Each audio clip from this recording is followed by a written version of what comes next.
Hello students, मैं आकिब जावेद अपने YouTube channel the core the concept class में आप सबका स्वागत करता हूं।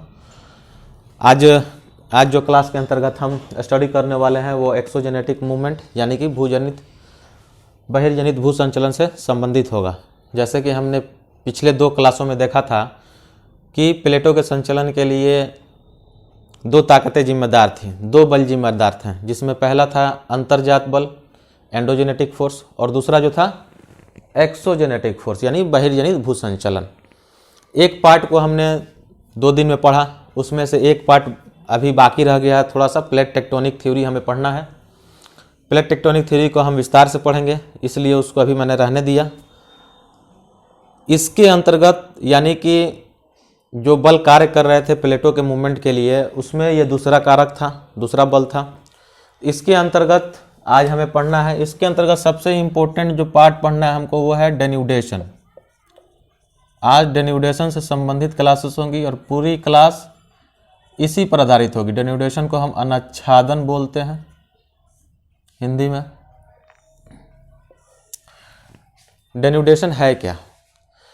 डेन्यूडेशन है क्या, इसका तो पहले अगर एक वाक्य में हम कहना चाहें या साधारण शब्दों में कहना चाहें तो ये बहिर्जनित भू संचलन या एक्सोजेनेटिक मूवमेंट से संबंधित एक प्रक्रिया है। लेकिन इसको बेहतर समझने के लिए हम इसको पहले इसके क्या क्या पार्ट हैं उसमें हम इसको बांट के देखते हैं। तो पहला डेन्यूडेशन का पार्ट जो है वो है वेदरिंग। इसको हम लोग हिंदी में अपक्षयन बोलते हैं, ये अपक्षयन कहलाता है। दूसरा इसका पार्ट है इरोजन। इरोजन में अपर्दन शामिल होता है। और एक जो है जिसको हम लोग बोलते हैं मास वेस्टिंग यानी कि वृहद क्षरण।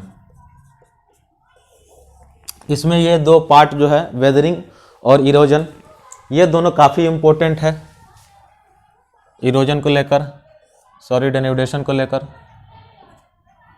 अब हम एक बार फिर से डेन्यूडेशन का परिभाषा देखते हैं, तब जाकर बात पूरी तरीके से समझ में आएगी। ठीक है, तो डेन्यूडेशन बहिर्जनित भू संचलन या एक्सोजेनेटिक मूवमेंट से संबंधित एक ऐसी प्रक्रिया है जिसमें अपक्षयन, अपर्दन और वृहद क्षरण जैसी प्रक्रियाएं शामिल होती हैं।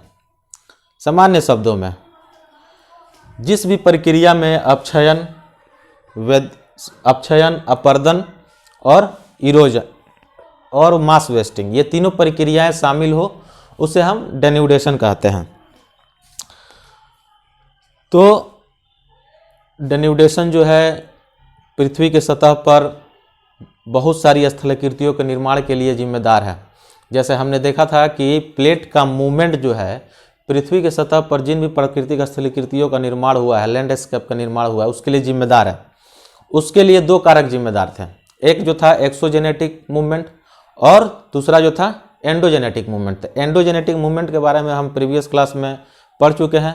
और दूसरा जो कारक है एक्सोजेनेटिक मूवमेंट। डेन्यूडेशन के द्वारा ही पृथ्वी के सतह पर बहुत सारी स्थलाकृतियों का निर्माण हुआ है, जिसमें मिट्टी का निर्माण, मैदान का निर्माण, बाढ़ के मैदान का निर्माण, लोएस मैदान, यानी बहुत सारी स्थलाकृतियाँ पृथ्वी की सतह पर ऐसी हैं जो डेन्यूडेशन के प्रोसेस के द्वारा निर्माण हुआ है उनका। अगर एक बार फिर मैं कहूँ कि डेन्यूडेशन है क्या, तो डेन्यूडेशन एक प्रक्रिया है, एक प्रोसेस है। किसके अंतर्गत? तो बहिर्जनित भू संचलन के अंतर्गत, जिसमें वेदरिंग, अपक्षयन, इरोजन और मास वेस्टिंग से संबंधित प्रक्रियाएं शामिल होती है। अब डेन्यूडेशन को और बेहतर तरीके से समझने के लिए ज़रूरी है कि हम अपक्षयन को समझें, इरोजन को समझें और मास वेस्टिंग को समझें।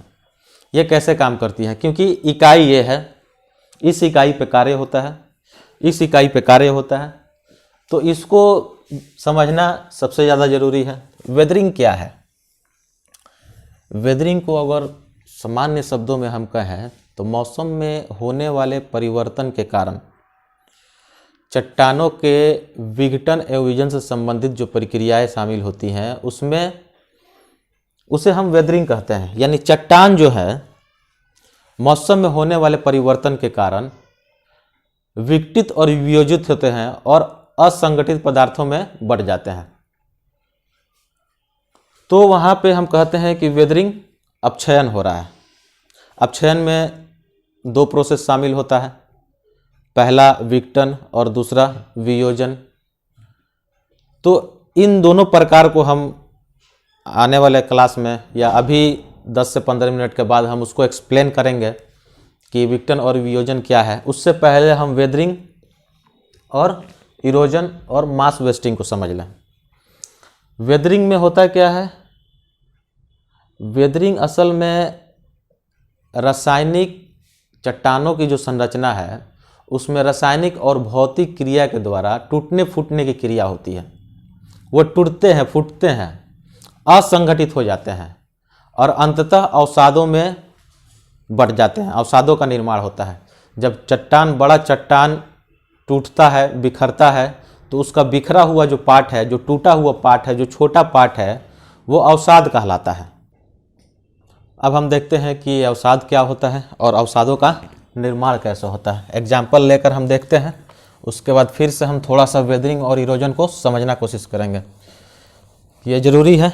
सपोज दैट ये अगर कोई बहुत बड़ा चट्टान है, चट्टान अगर टूटकर बड़े बड़े टुकड़ों में बट जाता है तो ये कहलाता है बाउल्डर। बाउल्डर। जब असंगठित चट्टान, संगठित चट्टान जब टूटता है और बड़े बड़े टुकड़ों में, गोलों में बट जाता है तो वो बड़ा टुकड़ा बाउल्डर कहलाता है। बाउल्डर से जब अपक्षयन की क्रिया होती है, वेदरिंग का प्रोसेस होता है, तो ये जो है छोटे छोटे टुकड़ों में बट जाते हैं, जिसे हम लोग ग्रेव बोलते हैं, यानी कि बजरी। हम लोग इसे बजरी बोलते हैं। उसके बाद ये छोटा टुकड़ा बारीक बारीक टुकड़ों में टूट जाता है, जिसे हम सैंड कहते हैं, यानी कि बालू कहलाता है। तो अपक्षयन की क्रिया के द्वारा हम देख रहे हैं कि पर्वत पठार का अपक्षयन होता है, वेदरिंग होता है, और उस वेदरिंग के कारण पहाड़ का एक बहुत बड़ा भाग, बहुत बड़ा गोला टूटकर, जब बहुत बड़ा गोला टूटकर विखंडित होता है तो उसे हम बाउल्डर कहते हैं। बाउल्डर को हम हिंदी में गुलास्म बोलते हैं। गुलास्म के बाद जब इसका विघटन वियोजन होता है, इसका जब वेदरिंग होता है, तो ग्रेव, बजरी, जो हम लोग देखते हैं छोटा छोटा साइज का जो पत्थर होते हैं, उनका निर्माण होता है। उसके बाद बालू के बाद सिल्ट, क्ले आदि का निर्माण होता है। मृदा, ये मृदा है, मिट्टी, जिसे हम लोग नॉर्मल हम मिट्टी का नाम देते हैं, मिट्टी है। तो अंततः हम देख रहे हैं कि अपक्षयन के क्रिया के द्वारा ही अंततः मृदा का निर्माण हो रहा है। लेकिन यहाँ पे अपक्षयन के संबंधित क्रियाओं के अंतर्गत एक चीज इसमें और इसमें दोनों में अंतर करने के लिए हम पहले इसके प्रभाव को देखते हैं। इसमें जो था विघटन हो रहा था और इसमें जो था वियोजन हो रहा था। विघटन और वियोजन दोनों वेदरिंग का पार्ट है। एक केमिकल रिएक्शन बोल सकते हैं या केमिकल प्रोसेस है, और एक जो है फिजिकल प्रोसेस है। इसको हम देखेंगे, इसको हम आगे पढ़ने वाले हैं। दूसरा जो था, ये था एक एस्थेटिक प्रक्रिया है, यानी कि एस्थेटिक प्रोसेस है, एस्थेटिक प्रोसेस है। जबकि इरोजन से अगर रिलेटेड हम चीज देखें तो इरोजन में भी विघटन होता है, इसमें भी वियोजन होता है। इसमें दो चीज और होता है। इसमें जो था अवसादों का स्थानांतर होता है, अवसादों का परिवहन होता है, परिवहन, स्थानांतरण, जो भी हम बोले। अवसाद क्या है? अवसाद ये है, अवसाद ये है जो छोटे टुकड़ों में टूटकर विघटित हो जाते हैं, बट जाते हैं, वो अवसाद कहलाते हैं। यानी कि हम देख पा रहे हैं कि इसमें विघटन भी हो रहा है। हम इसको एक बार फिर से सेंटेंस में समझाएंगे, लेकिन इसमें जो जो क्रियाएं होती है, जो जो प्रोसेस होता है, उसको पहले हम बताते हैं और देखते हैं कि वेदरिंग से कैसे इरोजन अलग है। तो इसमें विघटन होता है, इसमें वियोजन होता है, इसको हम पढ़ेंगे अभी थोड़ी देर के बाद। इसमें जो होता है, इन अवसादों का, ये जो अवसाद है, इनका स्थानांतरण और परिवहन होता है एक जगह से दूसरे जगह। कहाँ होता है? एक जगह से दूसरे जगह। जब दूसरे जगह होगा इनका स्थानांतरण, तो इसमें जो होगा एक प्रक्रिया और होगी, ये एक प्रक्रिया, इसमें जो होगा निक्षेपण भी होगा, यानी कि डिपॉजिट। यानी अपर्दन के अंतर्गत अगर किसी अवसाद का ट्रांसपोर्ट हो रहा है तो कहीं ना कहीं ले जाकर उसको निक्षेपित करेगा, कहीं ना कहीं उसको ले जाकर रोक देगा, तो उसको डिपॉजिट करेगा, कहीं ना कहीं ले जाकर तो डिपॉजिट करेगा। अपर्दन के अंतर्गत विघटन, वियोजन, अवसादों का परिवहन होता है, उसमें निक्षेपण होता है, और ये जो है एक गत्यात्मक प्रक्रिया है, गत्यात्मक प्रक्रिया है, मूवमेंट प्रोसेस है। हम बोल सकते हैं कि मूवमेंट प्रोसेस है। अब हम बोलते हैं कि अपर्दन, अवसादों के, इसको हम सेंटेंस में देखिए कैसे ये तीनों सारा वर्ड आ जाता है कि अपर्दन विघटन और वियोजन से संबंधित एक ऐसी प्रक्रिया है जिनमें अवसादों का स्थानांतरण एक जगह से दूसरे जगह होती है। जब स्थानांतरण हो रहा है, परिवहन हो रहा है, तो यह प्रक्रिया गत्यात्मक है। यानी कि स्थानांतरण के समय, अवसादों के स्थानांतरण या परिवहन के समय अवसादों का विघटन और वियोजन से संबंधित प्रक्रिया इरोजन कहलाती है, अपर्दन कहलाती है।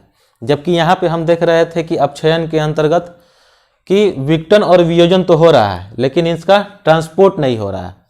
जहाँ विघटन होता है, वियोजन होता है, वहीं पे स्थैतिक क्रिया है, इसका कोई ट्रांसपोर्ट नहीं है, कोई मूवमेंट नहीं, वहीं पे निक्षेपित हो जाती हैं, कहीं नहीं जाती हैं, कहीं दूर नहीं जाती हैं। जबकि विरोजन के अंतर्गत, विरोजन के अंतर्गत विघटन वियोजन जो होता है स्थानांतरण के समय होता है, परिवहन के समय होता है। जब इन अवसादों का परिवहन हो रहा होता है, इनका जब स्थानांतरण हो रहा होता है, उसी समय विघटन और वियोजन की प्रक्रिया होती है, और अंततः इरोजन में ले जाकर निक्षेपण की प्रक्रिया। जैसे हम लोग नदी में देखते हैं, नदी में बालू कहाँ से आता है, बजरी कहाँ से आता है, सीप कहाँ से आता है, जो कीमती पत्थर हैं वो कहाँ से आते हैं? असल में ये अवसाद है जो नदी अपने ऊपरी उच्चावच से, यानी पहाड़ों और पर्वतों से उनका अपर्दन करते हुए अपने साथ बहाकर मैदानी इलाकों में लाती है। यानी कि अपर्दन के द्वारा ही पहाड़ी क्षेत्रों से पहाड़ों को काटकर उनको अपर्दित करके जो है बालू, पत्थर, बजरी, सीप, मोती, इन सब का स्थानांतरण नदी के द्वारा होता है। तो इस तरह हम दो चीज़ देख पाएँ, पहला हम समझ पाएँ कि वेदरिंग क्या है, अपक्षयन क्या है, और दूसरा हम देख पाएँ कि विघटन क्या है या वियोजन क्या है, अपर्दन क्या है। अब एक तीसरा पार्ट है, इसको भी देख लेते हैं। ये असल में अपर्दन का ही एक पार्ट है। असल में जब पहाड़ी क्षेत्रों में गुरुत्वाकर्षण बल के कारण ढलाव के सहारे अगर किसी पत्थर जो है खिसकता है, नीचे की तरफ गिरता है, जैसे सपोज दैट अगर पहाड़ है और यहाँ पे पत्थर है, तो गुरुत्वाकर्षण बल के कारण, ग्रेविटेशनल फोर्स के कारण जब ये नीचे की तरफ लुढ़कता है, तो इसके लुढ़कने के टाइम में, गिरने के टाइम में जब पत्थर में विघटन और वियोजन होता है, वो असंगठित होते हैं, वो अवसादों में परिवर्तित होते हैं, तो वो प्रक्रिया मास वेस्टिंग और वृहद क्षरण कहलाती है। किसका प्रभाव होता है? गुरुत्वाकर्षण का। नीचे की तरफ गिरता है गुरुत्वाकर्षण के प्रभाव में, और जब ये गुरुत्वाकर्षण के प्रभाव में नीचे की तरफ गिरता है, उसी समय इसका अपर्दन होता है, उसी समय इसका अपक्षयन होता है, और ये अपक्षयन जो है मास वेस्टिंग कहलाता है।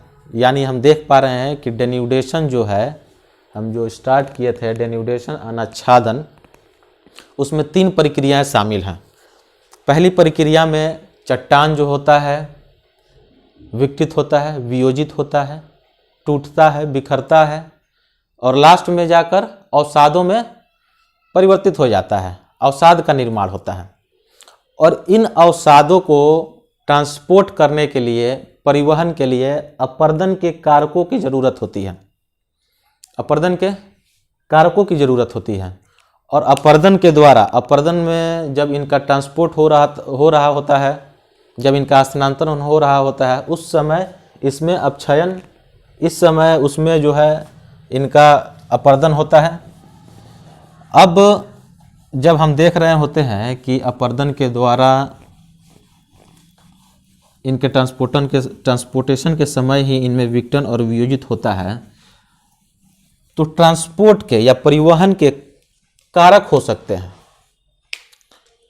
ट्रांसपोर्ट करने के लिए कोई ना कोई मीडियम चाहिए। हम देख रहे हैं नदी एक मीडियम है, हवा एक मीडियम है, हिमनद एक मीडियम है। ये सारे क्या है? कारक हैं। किसके कारक हैं? तो अपरदन के परिवहन के कारक हैं। अपरदन तो हो रहा है, लेकिन अपरदन के लिए परिवहन के कारक का होना भी जरूरी है, यानी कि अपरदन के कारक का होना भी जरूरी है। तो अपरदन के कारक क्या हो सकते हैं? अपरदन के कारक में पवन हो सकता है, नदी हो सकता है, हिमनद हो सकता है, समुद्री तरंगे हो सकती हैं, समुद्री तरंगे हो सकती हैं,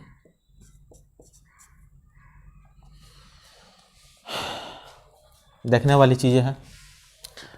अगर कोई चीज़ विकृत हुआ है, टूटा है, बिखरा है, असंगठित हुआ है, तो उसके ट्रांसपोर्टेशन के लिए ये कारक जिम्मेदार हैं और ये जो हैं ये कहलाते हैं अपरदन के कारक। अपरदन के कारक, अपरदन के कारक कौन कौन से हैं? पवन है, नदी है, हिमनद है या समुद्री तरंगे हैं। इन्हीं के द्वारा अंततः में अपरदन की क्रिया होती है और इनका स्थानांतरण होता है। अब एक चीज़ और देखने वाली है, यहाँ पे महत्वपूर्ण है, काफ़ी महत्वपूर्ण है।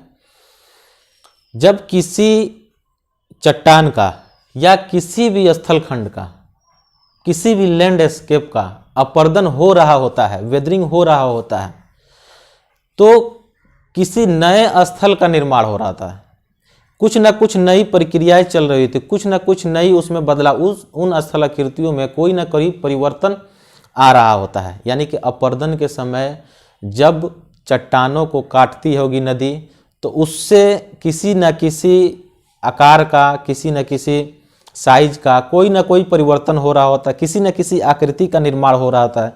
जैसे नदी के द्वारा गार्ज का निर्माण होना। नदी जब अपरदन के वक्त, अपने ट्रांसपोर्टेशन के वक्त चट्टानों का कटाव करती है तो गार्ज का निर्माण होता है, और यही गार्ज जो बड़ा हो जाता है, बड़े रूप का धारण कर लेता है, तो कैनियन कहलाता है। इसी नदी के द्वारा विसर्प का निर्माण होता है। इसी नदी के ये तो अपरदन के टाइम में होता है, लेकिन जब अपरदन के द्वारा, अपरदन के प्रोसेस में हम देख रहे हैं कि निक्षेपण भी होता है, तो निक्षेपण के प्रोसेस के द्वारा भी बहुत सारी स्थलाकृतियों का निर्माण होता है, जिसमें विसर्पण है। नदी के द्वारा विसर्पण का निर्माण निक्षेपण के द्वारा होता है। नदी का डेल्टाई क्षेत्र जो होता है वो भी निक्षेपण का ही एक रूप है। निक्षेपण के कारण, निक्षेपण ही उसके लिए जिम्मेदार है। तो अपरदन के जो कारक होते हैं, ट्रांसपोर्टेशन के समय भी पृथ्वी की सतह पर अनेक आकृतियों का निर्माण करते हैं, और जब उनका निक्षेप करते हैं, जब उन अवसादों का निक्षेप होता है, डिपॉजिट होता है, तो उस स्थान पे भी अनेक आकृतियों का निर्माण होता है। इसके बारे में भी हम चर्चा करेंगे। हम देखेंगे कि पवन के द्वारा कौन सी स्थलाकृतियों का निर्माण हो रहा है, नदी के द्वारा कौन सी स्थलाकृतियों का निर्माण हो रहा है, हिमनद के द्वारा कौन सी स्थलाकृतियों का निर्माण हो रहा है, समुद्री तरंगों के द्वारा कौन सी स्थलाकृतियों का निर्माण हो रहा है। तो ये आज का जो क्लास है ये काफ़ी इम्पोर्टेंट क्लास है, डेन्यूडेशन से संबंधित क्लास है। इसको समझना काफ़ी ज़रूरी है। प्रीवियस क्लास में भी मैंने बताया था, एक ज़रूरी बात है जो मैं अभी पिछले 2 क्लासों से बताता आ रहा हूँ कि जो मैंने ये क्लास स्टार्ट किया था ज्योग्राफी से रिलेटेड, या मैंने अपना चैनल स्टार्ट किया था, तो सबसे पहले ये टारगेट किया था कि 2021 सीजीएल को ध्यान में रखकर पढ़ाया जाए, उसी के हिसाब से पढ़ाया जाए।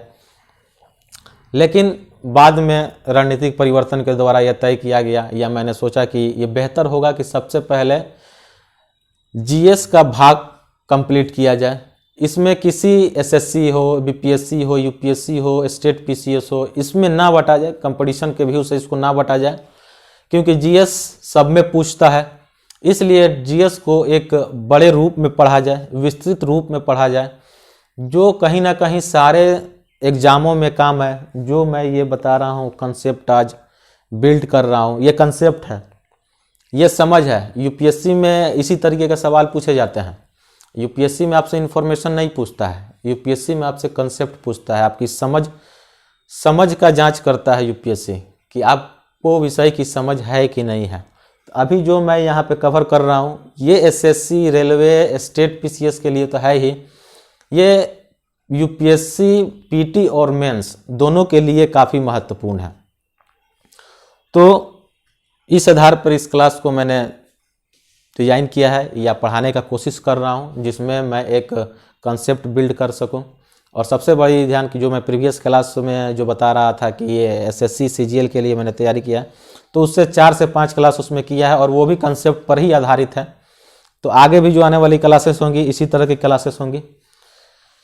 तो हमने यहाँ देख लिया 3 चीज़ पढ़े, अपक्षयन, वेदरिंग, अपर्दन, इरोजन, मास वेस्टिंग, वृहद क्षरण।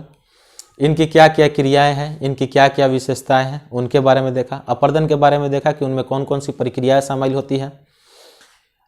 अपर्दन के वक्त, अपर्दन के समय में, जब अपर्दन हो रहा होता है उस समय में बहुत सारी आकृतियों का निर्माण होता है। जब अपर्दन में निक्षेपण की प्रक्रिया होती है, डिपॉजिट का प्रोसेस होता है, उस टाइम में भी बहुत सारी स्थलाकृतियों का निर्माण होता है, उसको हम देखेंगे। उससे भी पहले ये जरूरी है कि हम मास वेदरिंग के अंतर्गत जो मैं बता रहा था, विघटन और वियोजन 2 प्रक्रियाएं हैं। इन 2 प्रक्रियाओं को सबसे पहले डिफाइन करते हैं, देखते हैं कि ये 2 प्रक्रियाएं क्या है, विघटन और वियोजन क्या है। तब जाकर एक फिर से पूरा कंसेप्ट बिल्ड होगा, एक समझ विकसित होगी, क्योंकि बार बार विघटन और वियोजन आ रहा है। तो इसको हम क्लियर करते हैं। तो अब हम डेन्यूडेशन के अंतर्गत होने वाले जो हमने देखा था विघटन और वियोजन, उससे संबंधित जो प्रक्रियाएं थी उनको हम 2 भागों में बांट कर पढ़ते हैं, देखते हैं कि ये क्या है। पहला था विघटन, डिसइंटीग्रेशन, इसको बोलते हैं डिसइंटीग्रेशन। और दूसरा था जो था उसको हम बोल रहे थे वियोजन,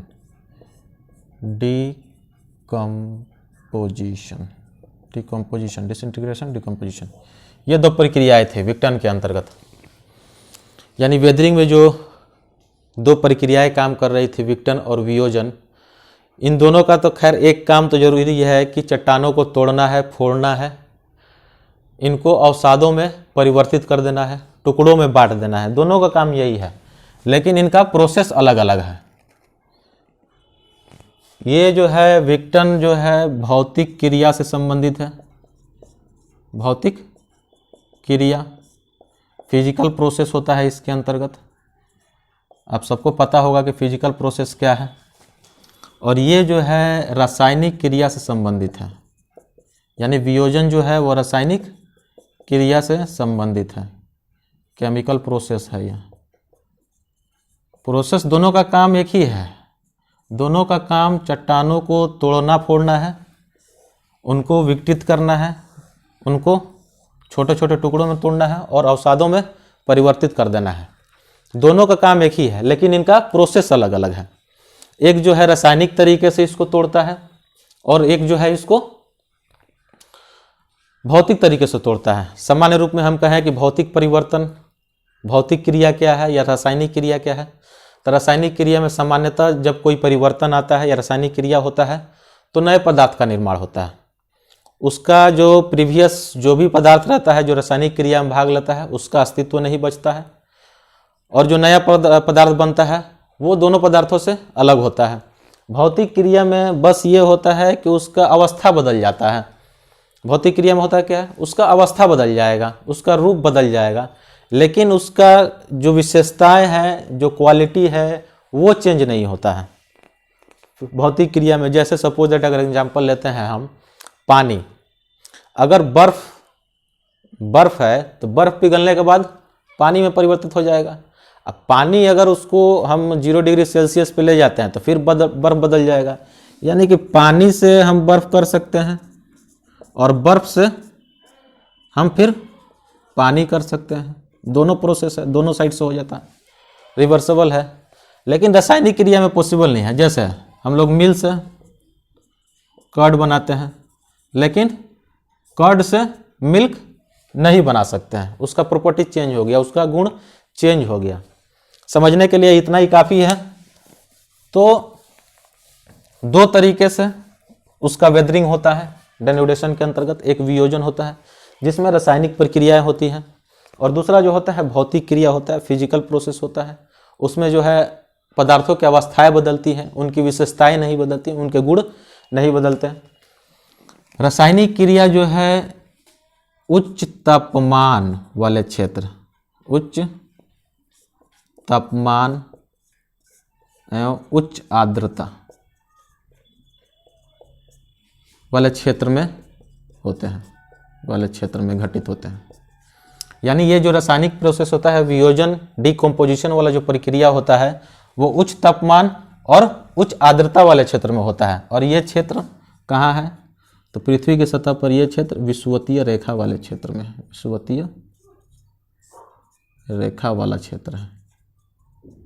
यानी इन क्षेत्रों में होने वाली जो भी प्रक्रियाएं होंगी, सामान्यतः वियोजन होगा, डिकम्पोजिशन होगा। विघटन के अंतर्गत भौतिक क्रिया होती है, बड़े चट्टान छोटे छोटे चट्टानों में टूट जाते हैं, यहाँ तक कि मिट्टी का भी निर्माण हो जाएगा। मिट्टी के निर्माण में वही आयरन पाए जाएंगे, वही फास्फोरस, वही सिलिका मिलेगी जो कि बड़े चट्टानों में थी। उसकी अवस्था बदल गई लेकिन उसका गुण नहीं बदला। भौतिक क्रिया के अंतर्गत यानी जो विघटन की प्रक्रिया होती है, उसके लिए आपको चाहिए मरुभूमि, मरुभूमि वाला क्षेत्र या कम तापमान वाला क्षेत्र, कम तापमान वाला क्षेत्र। यह विघटन और प्रयोजन के लिए क्या चाहिए, मरुभूमि चाहिए यानी रेगिस्तानी इलाका चाहिए, और कम तापमान वाला क्षेत्र चाहिए, या तो ज़्यादा तापमान वाला या तो कम तापमान वाला, या तो मरुभूमि या तो कम तापमान। इन क्षेत्रों में जो होता है भौतिक क्रिया से विघटन की प्रक्रिया होती है, जो डेन्यूडेशन का प्रोसेस है, और यहाँ डेन्यूडेशन का दूसरा जो प्रोसेस है वियोजन है, डिकम्पोजिशन है। इसमें रासायनिक क्रिया होती है। रासायनिक क्रिया उच्च तापमान और उच्च आर्द्रता वाले क्षेत्र में होते हैं, और उच्च आर्द्रता वाला क्षेत्र और उच्च तापमान वाला क्षेत्र जो है विषुवतीय रेखा वाला क्षेत्र है। अब इसको हम एग्जाम्पल के तौर पर देखते हैं। जैसे अगर सपोज दैट ये रेगिस्तानी इलाका है, मरुभूमि है, अगर ये रेगिस्तानी इलाका है तो यहाँ पे जब तापमान इंक्रीज करेगा, टेम्परेचर इंक्रीज करेगा, दिन के समय में तापमान काफ़ी ज़्यादा होता है। रेगिस्तानी इलाका में हम देखते हैं कि दिन के समय में तापमान काफ़ी ज़्यादा हो जाता है, तो जो उसमें का जो पदार्थ है, जो भी चट्टान है, उसमें डेंसिटी में कमी आती है, या ऐसे ही बोल सकते हैं कि पदार्थ का फैलाव होता है। ये अच्छा रहेगा, ठीक है, ये समझने में आसान होगा। टेम्परेचर बढ़ेगा तो पदार्थ का फैलाव होगा दिन के समय। कब, तो दिन में। वहीं जब रात होता है रेगिस्तानी इलाका में, तो दिन में काफ़ी ज़्यादा तापमान रहता है और रात में काफ़ी कम तापमान हो जाता है। यानी कि टेम्परेचर जब रात में कम होता है तो पदार्थ का सिकुड़न होता है, पदार्थ का सिकुड़न होता है। कब, तो रात में। और ये प्रोसेस लाखों हजारों साल से लगातार चलती जाती है। किसी पदार्थ में अगर लगातार फैलाव और लगातार सिकुड़न हो तो कमज़ोर हो जाती है। कमज़ोर होने के कारण टूट जाएंगे, बिखर जाएंगे। तो ये जो प्रोसेस होता है विघटन के अंतर्गत शामिल होता है। वियोजन डिकम्पोजिशन के अंतर्गत भी कई प्रक्रियाएं शामिल होती हैं। इसमें जो है पदार्थ अपने पहले वाले पदार्थ का क्वालिटी खो देते हैं, नए पदार्थ का निर्माण होता है। लेकिन विघटन होता है इसमें भी वियोजन होता है, और वियोजन के कारण पदार्थों अवसाद में परिवर्तित हो जाते हैं। कैसे? यदि कोई चट्टान आयरन का बना हो और ऑक्सीजन से रिएक्शन करे, ऑक्सीजन से रिएक्शन, हमको पता है कि जब ऑक्सीजन से रिएक्शन करता है लोहा तो उसमें जंग लगता है, और जंग लगने के कारण जो है चट्टान कमज़ोर हो जाते हैं, और कमज़ोर होने के कारण ये टूट जाएंगे। तो एक प्रोसेस ये हो जाएगा, ऑक्सीकरण का प्रोसेस हो जाएगा। एक है प्रोसेस है हाइड्रेशन का। बहुत सारे खनिज पदार्थ ऐसे हैं जो जल में घुलनशील होते हैं, और जल में घुलनशील होने के कारण होता क्या है कि जब उन पे जल की मात्रा पड़ती है, या वो समुद्र की गहराई में है, या समुद्र के बाहर भी हैं, महाद्वीपीय क्षेत्र में भी हैं, जल के संपर्क में है, तो जल के संपर्क में कब होगा? जब आर्द्रता ज़्यादा होगी। आर्द्रता ज़्यादा कब होगी? जब टेम्परेचर ज़्यादा होगा। तो ये दोनों चीज़ एक साथ काम करते हैं, उच्च तापमान भी होना चाहिए और उच्च आर्द्रता भी होना चाहिए।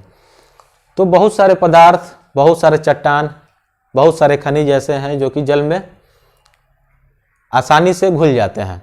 जब ये पदार्थ, ये चट्टान जल के संपर्क में आते हैं तो उनमें से जो विशेष खनिज होता है, क्योंकि चट्टान कई खनिजों से मिलकर बना होता है, या तो एक खनिज से मिलकर भी बना हो सकता है या एक से अधिक खनिजों से मिलकर बनाता है, तो उसमें से जो विशेष खनिज है जो जल के साथ घुलनशील है वो घुल जाता है, और उसके घुलने के कारण चट्टान जो है कमज़ोर हो जाता है और विकसित हो जाता है, कमज़ोर हो जाता है, टूट जाता है, अवसादों में परिवर्तन हो जाता है।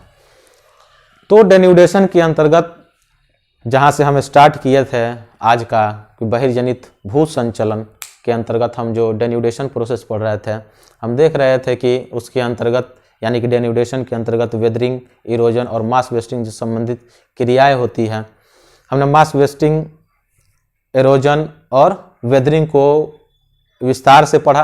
अंततः हम वियोजन और विघटन को भी यहाँ समझें कि ये कैसे वेदरिंग में सहायक हैं, इनमें क्या डिफरेंस है। तो यहाँ से अब हमको लगता है कि एक कंसेप्ट बिल्ड हो गया होगा आप सबको डेन्यूडेशन के संबंध में, या किसी भी तरीके से इस चैप्टर को आज जो हमने क्लास कवर किया है यहाँ पे, तो कैसे चट्टानों का विघटन होता है, उसमें रासायनिक क्रिया क्या है, भौतिक क्रिया क्या है, भौतिक क्रिया होने के लिए कौन सी चीज़ें उत्तरदायी हैं या जिम्मेदार हैं। तो इस तरह के प्रोसेस को आज हम इन क्लासों में कवर किए हैं। अब जो है नेक्स्ट क्लास में जो एक पार्ट इसमें का बच गया है, जैसे अपर्दन के कारक जो थे, पवन, नदी, हिमनद, समुद्री तरंगे, इनके द्वारा जिन आकृतियों का निर्माण हुआ है उसको हम कल देखेंगे, और उसके साथ ही उनके निक्षेपण से जिन आकृतियों का निर्माण हुआ है उसको भी देखेंगे। और एक चीज़ और वेदरिंग से रिलेटेड है कि वेदरिंग को प्रभावित करने वाले और कौन कौन से कारक हो सकते हैं। ये तो प्रोसेस था, ये तो वियोजन और विघटन जो था वेदरिंग का दो प्रोसेस था जो रासायनिक और भौतिक क्रिया से संबंधित था। लेकिन और कौन सी कारक हो सकते हैं वेदरिंग के लिए जो वेदरिंग को या तो कम करते हैं या तो ज़्यादा करते हैं, उसको हम सबसे पहले कल पढ़ेंगे। और उसके बाद अपर्दन के कारक, यानी कि अपर्दन के कारण कौन सी स्थलाकृतियों का निर्माण होता है अपर्दन के समय में, और निक्षेपण के समय में कौन सी आकृतियों का निर्माण होता है। तो मिलते हैं नेक्स्ट क्लास में। Thank you.